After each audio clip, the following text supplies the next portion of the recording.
يا لؤلؤا زاد العفاف بريقها وهدى الكتاب يظلها ظل المحار.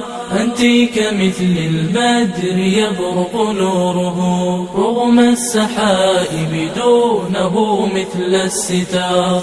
أنت كمثل النجم في لمعانه رغم الظلام يلفه لف السوار. من كان مثلك لا يعاب حياؤها، وهل الشموس تعاب في وضح النهار؟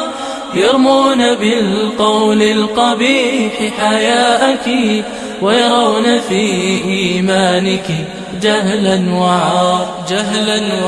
يا لؤلؤا قد صان عفتها الخمار، بين السفور وبينك حجب الفخار. يا لؤلؤا زاد العفاف بريقها وهدى الكتاب يظلها ظل المحار. أنت كمثل البدر يبرق نوره رغم السحائب دونه مثل الستار. أنت كمثل النجم في لمعانه رغم الظلام يلفه